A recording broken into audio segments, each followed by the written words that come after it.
사람이 살면서 어떤 시간을 보내다 보면 문득 홀로 떠나고 싶은 생각이 들 때가 있습니다. 여러 가지 이유들이 있겠지만 저 같은 경우는 지쳐서 떠나고 싶은 마음도 조금은 있습니다. 그렇지만 또한 내가 원치 않았음에도 불구하고 떠나야만 하는 상황이나 순간들도 존재합니다.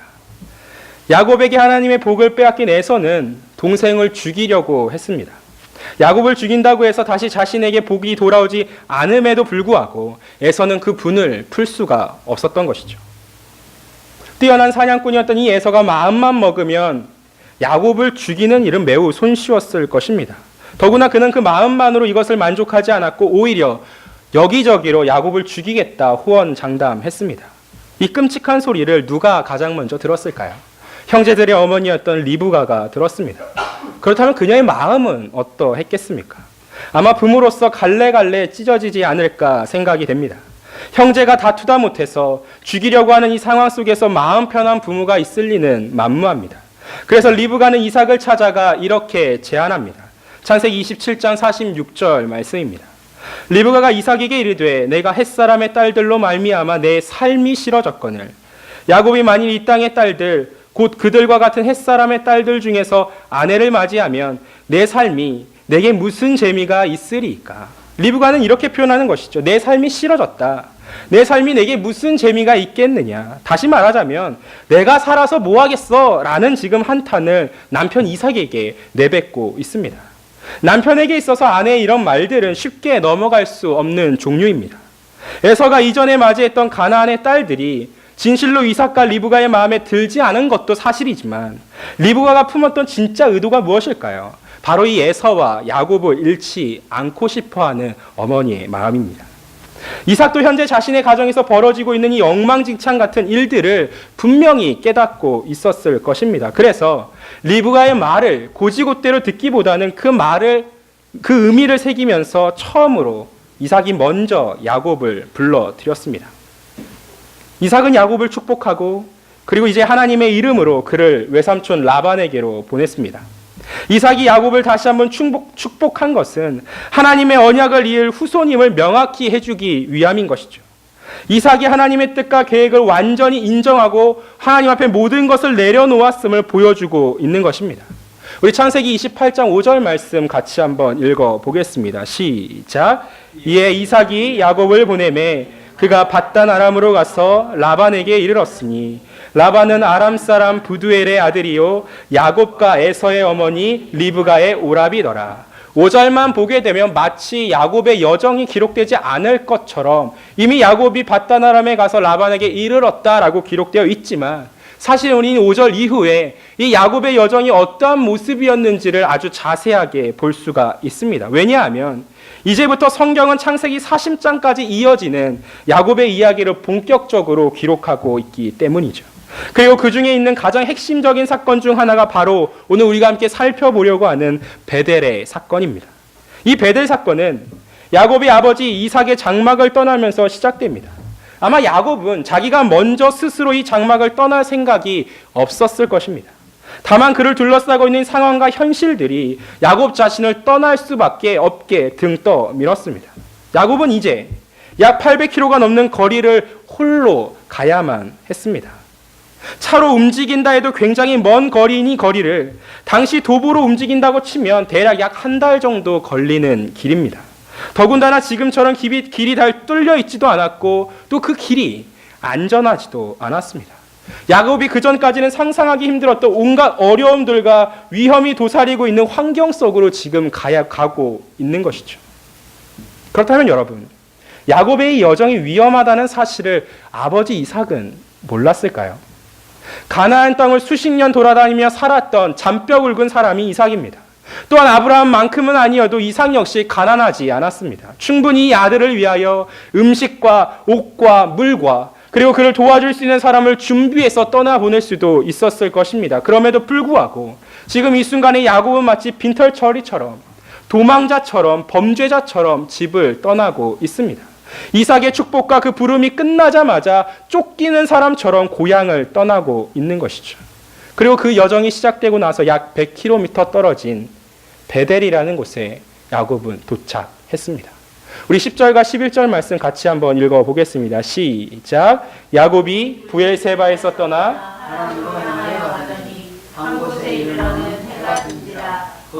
유숙하려고 그곳에 한 돌을 가져다가 베개로 삼고 거기 누워 자더니 야곱이 아버지 이삭의 말을 따라 하란으로 향하던 길에 그는 나중에 루스 곧 베델이라 불릴 지역에 도착합니다. 그러나 그곳은 애당초 야곱이 쉬고자 미리 계획했던 장소가 아니었습니다. 단순히 길을 가다가 해가 졌고 더 이상은 움직일 수가 없어서 멈춘 장소가 바로 지금 이 베델이라 불릴 지역일 뿐입니다. 그래서 야곱은 물론이거니와 성경조차도 지금 이 순간 10절과 11절에서 그 장소를 베델이라 부르지 않고 한 곳이라고 부르고 있습니다. 야곱에게도 그렇고 성경에서도 그렇고 이 땅은 매우 낯설고 외로운 장소이기 때문입니다. 이 땅에는 아무것도 존재하지 않았습니다. 사람도 없었고 마을도 없었습니다. 칠흑 같은 어둠 속에서 오직 야곱 혼자만 덩그러니 그 땅에 있을 뿐입니다. 성경은 그곳에 한 돌을 가져다가 라는 이 표현으로 야곱이 처해 있는 현실이 어떠한가를 매우 사실적으로 알려주고 있습니다. 긴 여행으로 인해 지치고 피곤한 몸조차 편히 누울 수 있는 자리 없는 바로 그 땅. 차가운 땅바닥에 누워서 그저 주위에 굴러다니는 돌 하나 주워 베개로 삼은 현실이 바로 야곱의 현실입니다. 만약 여러분이 야곱이라고 하신다면 어떤 마음으로 누워 있으시겠습니까? 어딘지도 모르는 곳에 어두워서 움직일 수 없으니까 피곤하고 외로운 가운데 지쳐서 잠들어야 한다면 어떠시겠습니까? 자신을 지켜줄 수 있는 최소한의 보호조차 받지 못한 채로 두려움 속에서 몸을 움츠리며 누워 있어야 한다면 어떠시겠습니까? 야곱에게 있어 이 베델은 자신의 인생에서 가장 연약하고 처참한 자리입니다. 고통스럽고 눈물나고 낮고 천하고 다 깨어지고 아무도 의지할 사람 없고 모든 보호로부터 끊어진 곳입니다. 처절한 실패를 느끼며 후회한다 할지라도 무엇 하나 스스로 할 수 있는 게 없다라고 생각되어지는 장소입니다. 그토록 자기를 위해서 그 평생을 약삭빠르게 살아왔던 야곱이었지만 지금은 자기를 위하여 할 수 있는 게 아무것도 없어서 다만 잠을 청하는 장소일 뿐입니다. 사랑하는 성도 여러분, 사람이 살면서 실패를 경험하면 사실 눈물이 날 정도로 매우 고통스럽습니다. 특히 우리가 사는 세상은 실패를 인정해주지 않습니다. 때문에 누구 하나 실패하지 않으려고 아둥바둥 살아가고 있습니다.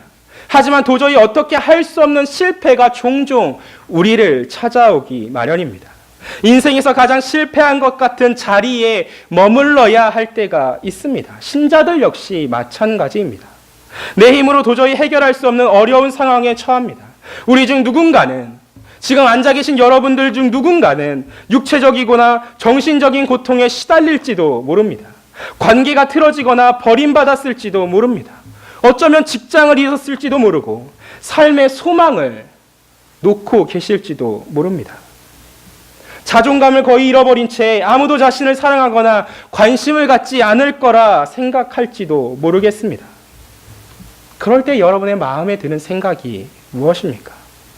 하나님, 내가 내 마음대로는, 하나님, 내가 내 나름대로는 하나님 앞에서 잘 살아보고자 했는데 왜 나에게 처해 있는 이 현실이 왜 내 생각처럼 흘러가지 않은 것입니까? 그런데 더욱더 그 현실보다 아픈 것이 하나님이 이 현실 속에 처해 있을 때 나를 기억하고 계시기는 할까? 어쩌면 하나님께서 나를 버리신 것은 아니실까? 진실로 내가 믿는 그 하나님이 선하신 하나님이 맞는 것인가? 이런 질문 속에 쉽게 대답하지 못하는 고통인 것이죠. 야곱도 마찬가지입니다. 태어날 때부터 형의 발꿈치를 잡을 만큼 야심이 있던 사람이었습니다. 틈이 생길 때마다 형의 장자권을 노렸고 결국 이 장자권과 함께 아버지의 축복도 빼앗았습니다. 평생을 그런 방식으로 야곱은 살아왔습니다. 철저한 세상의 방식대로, 약육 강식의 방식대로, 적자 생존의 방식대로 자신의 인생을 꾸려오고 살아왔습니다. 장자권과 아버지의 축복을 받던 야곱은 어쩌면 이런 생각을 했을 수도 있겠습니다.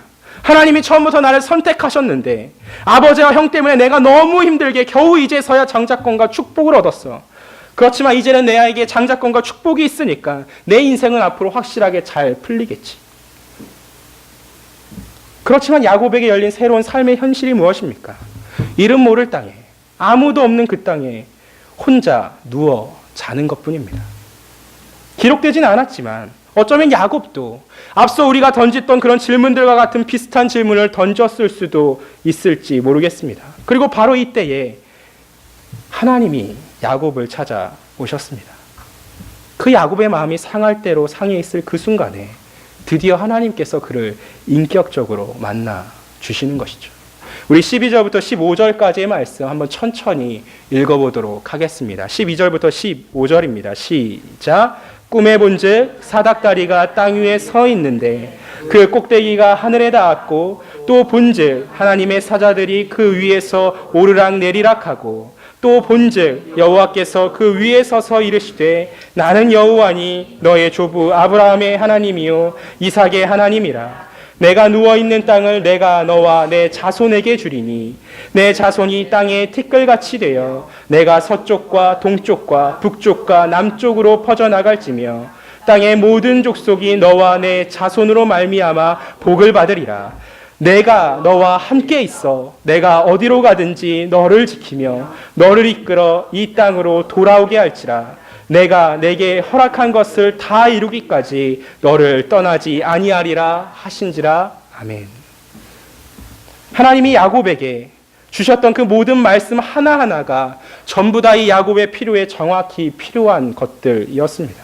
그리고 그 중에서도 가장 주의 깊게 우리가 볼 말씀이 바로 15절 말씀입니다. 이 말씀처럼 야곱이 당한 이 깊은 절망과 외로움의 현실 속에 위로가 될 만한 말씀은 아마 없었을 것입니다. 야곱이 땅 위에 누우면서 무엇을 가장 절실하게 생각하고 원했을까요? 아마 집에 돌아가고 싶다가 아닐지 모르겠습니다. 이대로 하나님 간다 해도 사실 야곱의 그 인생길 앞에 무엇 하나 정확히 정해진 것 하나도 없습니다. 모든 것들이 불확실할 뿐입니다. 그나마 자신이 예전에 지냈던 아버지의 장막 정도가 자신이 최소한 비빌 만한 언덕이었습니다. 야곱에게는 모든 것이 이제는 불확실하고 그 삶은 막연할 뿐입니다. 그런데 지금 이 순간에 하나님께서 그 야곱의 꿈 가운데 나타나실 때 하늘과 땅을 사닥다리로 연결하시고 그에게 이렇게 말씀하시는 것입니다. 내가 너와 함께 있어. 내가 너와 함께 있어 이 땅으로 돌아오게 할지라. 하나님은 지금 이 순간에 야곱에게 있어 신자의 삶이 어떻게 이루어질 수 있는지, 신자의 현실이 어떻게 살아낼 수 있는 것인지를 보여주고 계신 것이죠. 신자에게 있어 결코 하늘과 땅은 단절되지 않았습니다. 하늘과 땅은 연결되어 있고 하나님께서 무한하신 공급과 보호하심을 통하여 자신의 백성들을 그 비참한 현실의 자리에서 살아갈 수 있도록, 견딜 수 있도록 만들게 해주심을 알려주고 있는 것입니다. 결코 혼자가 아니란 사실을 말씀하는 것이죠. 다시 말해서 지금 이 순간 여러분들이 살아가는 이 세상은 결코 하늘과 단절된 땅이 아닌 것입니다. 하나님께서 누구보다 큰 관심과 애정으로 살피는 세상이시고 하나님께서 누구와도 비교할 수 없는 사랑으로 지금 여러분들을 바라보고 계십니다. 그리고 이 사실을 예수님께서 요한복음을 통하여 증거해 주셨습니다. 요한복음 1장 51절 말씀입니다. 또 이르시되 진실로 진실로 너희에게 이르노니 하늘이 열리고 하나님의 사자들이 인자 위에 오르락 내리락 하는 것을 보리라 하시니라. 하늘이 열리고 하나님의 사자들이 인자 위에 오르락 내리락 하는 것을 보리라 하시니라. 많은 신학자들이 이 구약의 하늘과 땅을 연결하는 사닥다리가 정체가 무엇인지 연구했었습니다. 그리고 수많은 대답들을 내놓았지만, 그렇지만 오늘 이 순간 우리는 성경을 통하여 사닥다리의 정체가 무엇인지 예수님을 통하여 분명하게 알 수 있습니다. 무엇입니까? 예수 그리스도 자신이 바로 사닥다리라는 것입니다. 칼빈 역시도 확신 가운데에서 이 사닥다리의 상징은 예수 그리스도밖에 없다라고 주장했습니다. 하나님과 하나님의 백성을 연결하는 중보자는 오직 예수 그리스도 한 분뿐이십니다. 그리스도께서 하늘을 여시고 하늘로부터 주어지는 복을 누리며 땅을 사는 은혜를 누릴 수 있는 것이 바로 이 순간 야곱의 경험이자 모든 신자들이 누려야 될 경험임을 말씀하고 있는 것이죠. 마치 야곱처럼 우리의 현실이 처량하고 여러분을 밑바닥까지 끌어내린다 할지라도 예수 그리스도 때문에 우리들은 하나님과 연결되어 있음을 믿고 살아야 하는 것입니다. 하나님이 야곱에게 말씀하셨듯이 지금 이 순간 이 야곱의 이야기를 통하여 저와 여러분의 그 사실을 알려주고 싶어 하시는 것이죠. 그래서 하나님이 그 15절 말씀을 뭐라고 시작하십니까? 내가 너와 함께 있다는 것입니다. 우리 눈에는 이 땅이 이 현실이 사방 가운데 막힌 듯 보일 때가 너무 많이 있습니다. 그러나 하나님께서 말씀하시는 것은 하늘이 열려 있으니 하나님의 공급하심을 확실히 의지해야 한다는 것이죠. 아직 우리가 땅은 살고 있지만 더 이상 땅에 매이지 아니하고 이전처럼 땅의 방식으로 살지 아니하고 그리스도 예수 안에서 하나님과 연합되어 하늘의 경험을 하며 살아가는 신자들이 되어야 하는 것입니다. 이것이 야곱을 찾아오신 하나님을 동일히 만난 우리 신자들이 누려야만 하는 삶의 영광인 것입니다. 하나님이 야곱에게 그리고 여러분들에게 원하는 것이 무엇이겠습니까? 그저 남들보다 조금 더 훌륭하고 부유하게 사는 것이 결코 아닙니다. 오직 하나님만을 붙들고 하나님의 공급을 기다리고 의지하며 누리며 사는 삶, 그것이 오늘 우리들에게 원하시는 것입니다. 신자임에도 불구하고 때로 누군가는 신앙만으로 살 수 없다라고 말합니다. 물론 그것이 틀린 말은 아닙니다. 그렇지만 신앙이 없으면 비록 이 땅에서 어떤 무언가를 이룬다 할지라도 그것은 결코 아무것도 아닙니다. 신자는 하나님 안에서 하나님 때문에 하나님으로 인하여 사는 삶을 누리라고 이 땅에 존재하기 때문입니다. 하나님도 야곱의 중심에 있는 고통과 두려움과 외로움을 알고 계셨습니다. 그래서 너무나도 정확한 말씀을 주시는 것이죠. 너는 혼자가 아니다. 너는 혼자가 아니야. 이삭과 리브가에서도 다 멀어졌지만 내가 지금 너와 함께하고 있어. 신자가 믿음으로 살아가는 길에 때때로 외로움이 있습니다. 사랑하는 남편도 아내도 자녀도 교회의 많은 사람들도 도저히 내 마음을 위로할 수 없는 자리에 우리가 처할 때가 있습니다. 그럴 때에 하나님이 우리를 만나 주십니다.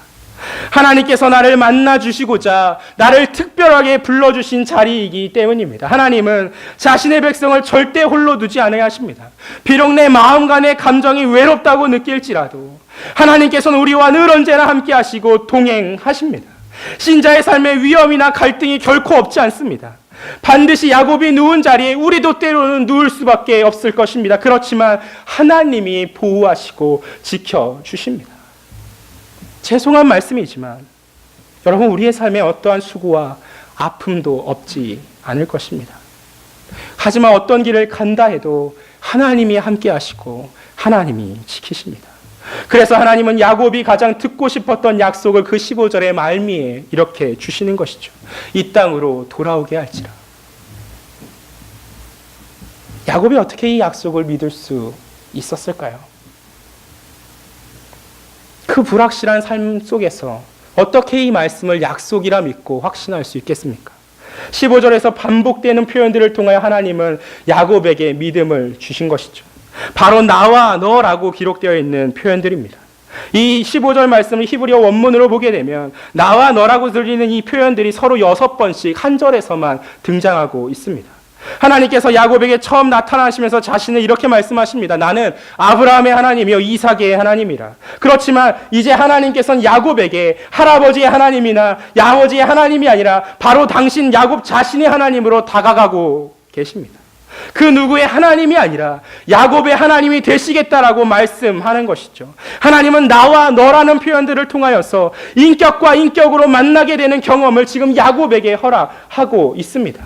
베델에는 그 처참한 실패의 자리 속에서 드디어 야곱은 그동안은 상상할 수 없었던, 그동안 꿈도 꿀 수 없었던 하나님을 드디어 자신의 하나님으로 인격적으로 만나게 되었습니다. 그리고 이때 만난 하나님이 야곱의 남은 그 전 인생을 지배했습니다. 그래서 나중에 창세기 35장을 보게 되면 하나님께서 야곱이 다시 이 땅으로 돌아올 수 있도록 주셨던 첫 번째 말씀도 이렇게 기록되어져 있습니다. 창세기 31장 13절 말씀입니다. 나는 베델의 하나님이라. 나는 베델의 하나님이라. 내가 거기서 기둥에 기름을 붓고 거기서 내게 서원하였으니 지금 일어나 이곳을 떠나서 내 출생지로 돌아가라 하셨느니라. 야곱에게 하나님께서 제일 처음 언급하신 말씀이 무엇입니까? 나는 베델의 하나님이라. 베델에서 돌아올 수 있도록 너에게 약속했던 하나님이심을 반드시 보여주고 계십니다. 엉망진창같이 살았던 야곱을 이 하나님께서 찾아오시긴자 야곱은 이제 놀라운 모습을 보여주기 시작합니다. 우리 마지막으로 창세기 16절부터 19절 말씀 같이 읽어보겠습니다. 시작. 야곱이 잠이 깨어 이르되 여호와께서 과연 여기 계시거늘 내가 알지 못하였도다. 이에 두려워하여 이르되 두렵도다 이곳이여 이것은 다름 아니 하나님의 집이요 이는 하늘의 문이로다 하고 야곱이 아침에 일찍이 일어나 베개로 삼았던 돌을 가져다가 기둥으로 세우고 그 위에 기름을 붓고 그곳 이름을 베델이라 하였더라. 이 성의 옛 이름은 루스더라. 우리가 알고 있는 야곱의 이전의 모습은 어떤 사람입니까? 야심가였고 이기주의자였고 자기밖에 모르는 자기중심적인 사람이었습니다. 그렇지만 하나님을 인격적으로 만난 이후에 그가 보여주는 모습은 하나님을 진실로 예배하는 참 신자인 것이죠. 사람이 진짜 신자가 될 수 있으려면 반드시 하나님을 만난 다음이어야 합니다. 하나님을 만나기 전까지는 결코 사람은 죄인일 뿐 신자가 될 수 없습니다. 아무리 이 자리에 앉아서 그럴싸한 예배를 드린다 할지라도, 아무리 아름다운 단어들을 사용하여 하나님 앞에 기도를 드린다 할지라도 그것은 가짜일 뿐입니다. 그 중심이 하나님으로부터 회복되지 않는 한 우리는 결코 하나님을 경험할 수도 누릴 수도 전혀 알 수도 없는 존재입니다. 그런데 마치 그와 같았던 그 야곱을 깨뜨려 신자로 세운 것은 바로 하나님과의 진정한 만남입니다. 야곱이 꿈에서 깨자마자 그 순간 제일 처음 했던 일은 하나님을 인정하는 것입니다. 자신이 처해 있는 이 비참한 현실의 자리 속에서 하나님이 어디에나 계신 분임을 고백하고 있고 실패하여 홀로 있었다 생각했던 그 자리 속에서 이제 야곱은 하나님을 예배합니다. 하나님을 만난 분명한 중심이 있는 신자들은 결코 어려운 현실 속에 완벽하게 굴복하는 자들이 아닙니다. 하나님을 만나는 일이 어떤 자격이 있거나 어떤 특정한 장소여야만 한다고 생각하지도 않습니다. 교회에 열심히 나와 섬기고 봉사하지만 그 이유는 내게 주어진 삶의 어디서나 하나님을 생생히 만나기 위한 것이지 교회에서만 하나님을 만날 수 있기 때문이 결코 아닌 것이죠.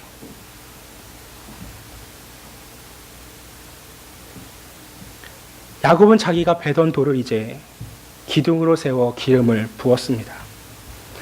자신을 만나주신 하나님과의 분명한 만남을 증거하고 싶었기 때문입니다. 비록 주변에 굴러다니는 흔한 돌에 불과했지만 이제는 하나님을 인격적으로 만난 그 자리, 하나님과의 약속을 받은 그 자리, 하나님을 회복시키신 그 변화된 자리 앞에서 하나님 앞에 기름 부어 구별하고 싶었기 때문입니다. 자신의 내면에 이제는 지워지지 않을 믿음의 증거를 소유하고자 야곱은 돌을 세워 기름 부었습니다. 그렇다면 여러분의 삶에는 이런 증거가 있으십니까? 날 찾아오신 그 하나님 앞에 여러분들은 기름 부어 드리신 것이 있으십니까?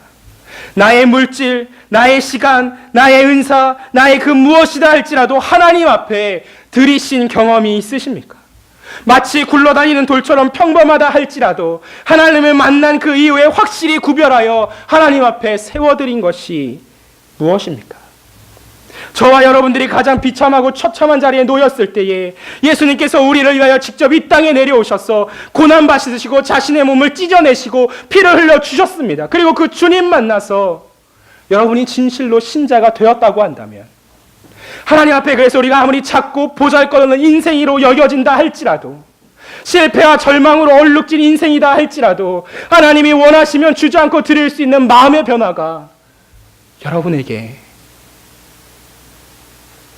있으십니까?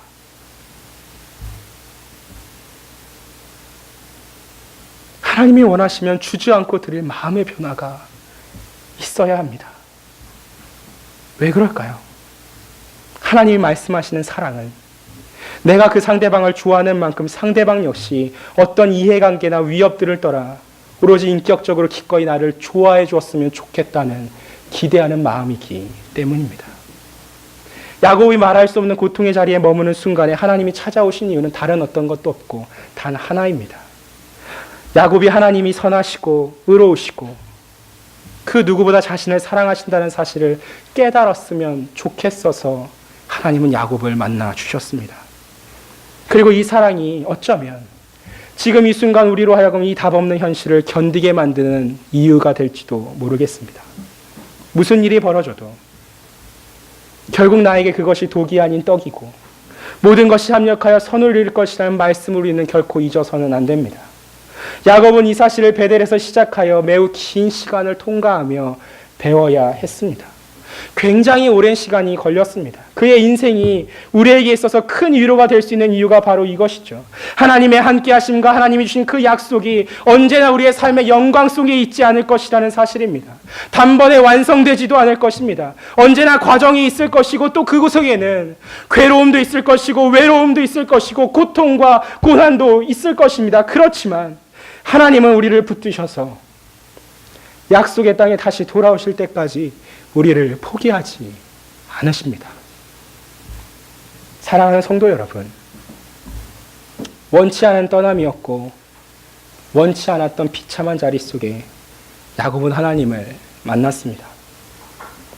베델은 야곱에게 있어 믿음의 삶을 위한 시작이었습니다. 우리의 믿음의 여정도 우리의 현실도 야곱과 크게 다르지 않습니다. 우리에게도 하나님의 만남이 있고 변화가 시작되었지만 이제는 야곱처럼 천천히 그리고 더디게 완성되어져 갈 것입니다. 야곱이 하란에서 20년의 시간을 보냈던 것처럼 우리에게도 많은 시간이 흘러야 할 것입니다. 마지막에 다다를 때까지 하나님께서 어떤 길을 걷게 하실지 우리는 아무것도 모르지만 다만 야곱을 통하여 하나님은 반드시 우리를 빚어주셔서 믿음의 자리에 이르게 하실 것이란 이 사실 앞에 우리는 믿음으로 반응해야 합니다. 사랑하는 성도 여러분, 우리가 하나님을 만나서 어느 정도는 알고 있지만 반드시 그게 전부는 아닐 것입니다. 그렇지만 성경의 말씀이 진실하다는 사실만큼은 꼭 기억하시기를 소망합니다.